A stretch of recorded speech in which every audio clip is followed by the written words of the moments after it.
Hello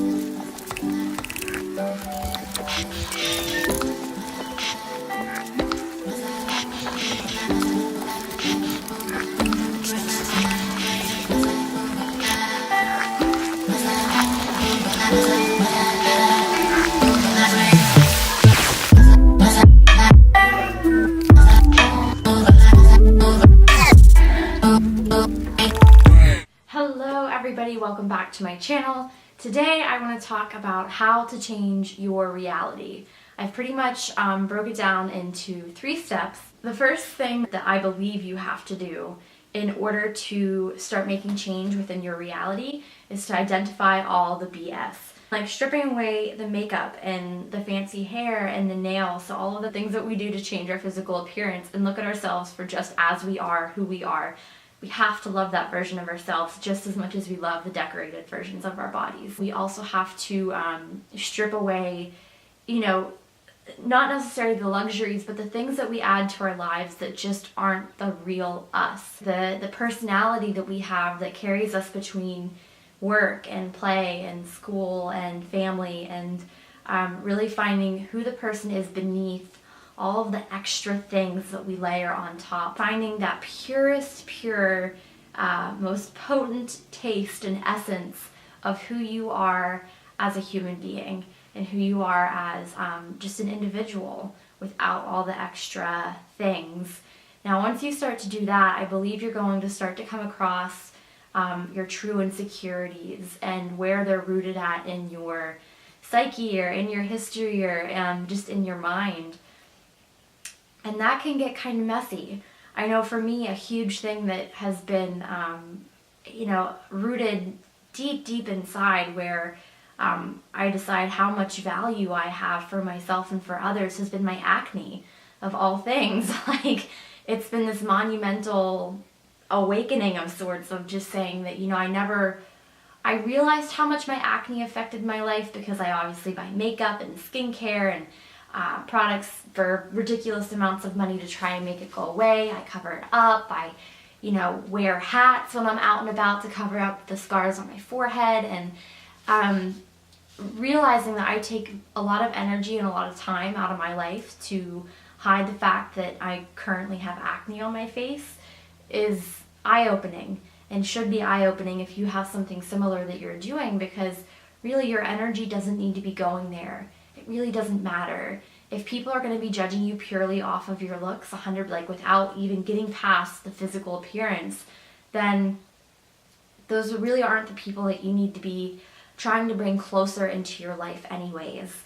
And practicing good life digestion, practicing being truthful and honest and raw with yourself. Number 2, get clear on what you do not want.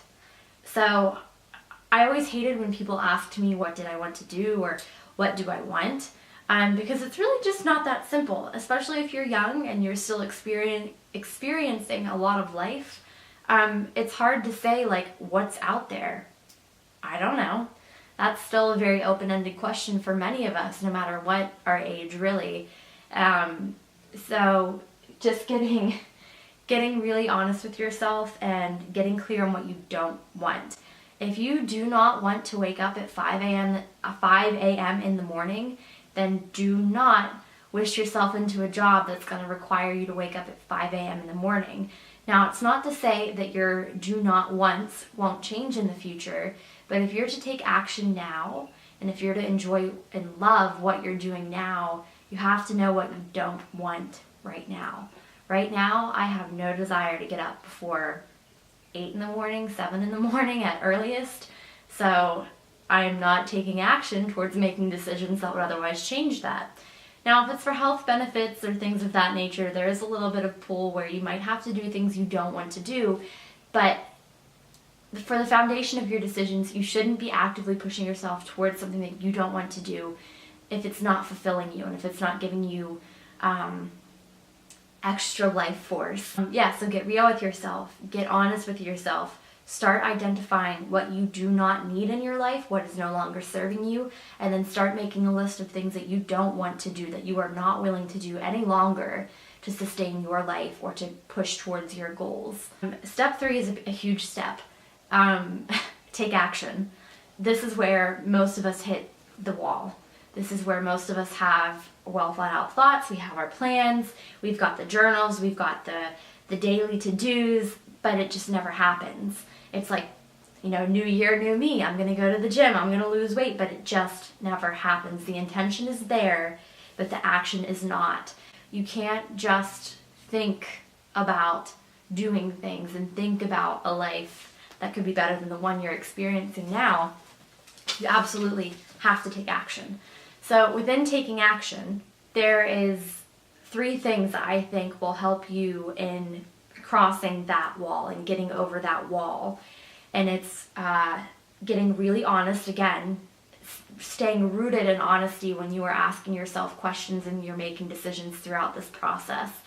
Reevaluating your priorities. It's going to be different for everybody what priorities need to shift and what's going to be beneficial for you, but that's something that it definitely has to be digested on an individual basis. Reevaluating your priorities and not being ashamed of what the outcome may be. For some people, sacrificing that yoga class is like unheard of, which is totally fine and that should be honored. But for other people, you might not be in a place in your life right now to prioritize a spiritual practice for an hour a day, every single day, or an exercise, or an hour a day plus travel might be too much for you. So just be real with yourself and don't be ashamed of whatever it is that you're called to just hold back on for now. Changing to adapt your reality right now is going to help you to take action to having that dream reality in the future. So the third part is shifting your thoughts. This is easy and difficult at the same time. It's very simple what I think you need to be doing in order to shift your thoughts, and that's just keep catching yourself in the moment when you're thinking a thought that isn't serving you and fix it. Change it, adjust it, shift it into a different light. So for me, every time I look in the mirror, when I see my acne and I get insecure, I say, I acknowledge that I'm feeling insecure. I'm no longer insecure about it. And it's that simple. You have to keep repeating that practice and being conscious about your thoughts, accepting that they exist, and then correcting them as you go or shifting them as you go. I almost don't even want to use the word correct because that sounds very aggressive. And I think that's how I'll wrap all of this up.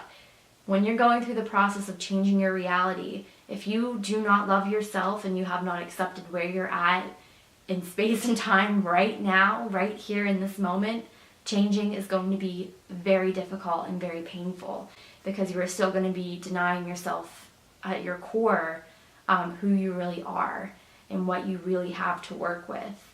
And it's a beautiful thing. I know that can sound a bit dooming and gloom, like doom and gloom and dark, but really by, taking a moment and just saying, here's my reality. Here's how I perceive my reality. No matter how bad it sounds, no matter how bad it is, by accepting it, you've taken the power that those circumstances may have had over you in the past and have now said that that's fine. Let's make it better. That's okay.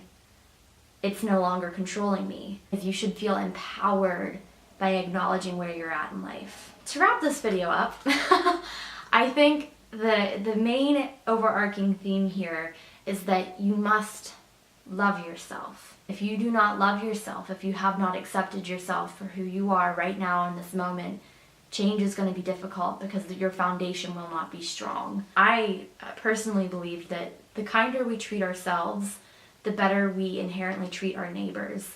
The better our neighbors inherently treat their friends, the better the friends treat the families, and the better the families treat their neighbors. And it's this chain reaction that once we start reflecting back and once we start healing the self, everything else around us gets a little bit brighter. That essence of love gets spread through this, connection that we have with one another. And it's a really beautiful process to witness. I hope this wasn't too in-depth of a video. I've filmed it like 7 times now because every time I film it, I just feel like it gets a little bit too messy. But, it's kind of a messy topic and there's no one way to explore it. So I'm going to put this out there and I'm excited to see what you guys think about it. I'm hoping that I can get you excited about your own life, and I want to inspire you to delve deep within and heal anything that needs to be healed so that you too can create a reality for yourself that is absolutely unfathomably beautiful and amazing and just enjoyable for you and your family and your friends to experience. So yep, that's it, guys. If you're interested in one-on-one coaching with me, a lot of what I just talked about is the structure that I take my clients through. Yeah, taking that step to invest in yourself is so massive. And whether it's in coaching or a training or the seminar or even a week away, I highly encourage that if you're going to start this journey, start by investing in yourself. As we go through change, it's not about how we get there or what's going to get us there. It's about who is going to be there for us to rely on as we're getting through this. Who is going to take us through this journey? Who are you going to invite on this journey? Because it is a very personal one, and it's very much so easier when shared with others. Comment on this video, like, subscribe, notifications, do all the things, and I will see you next week. Bye.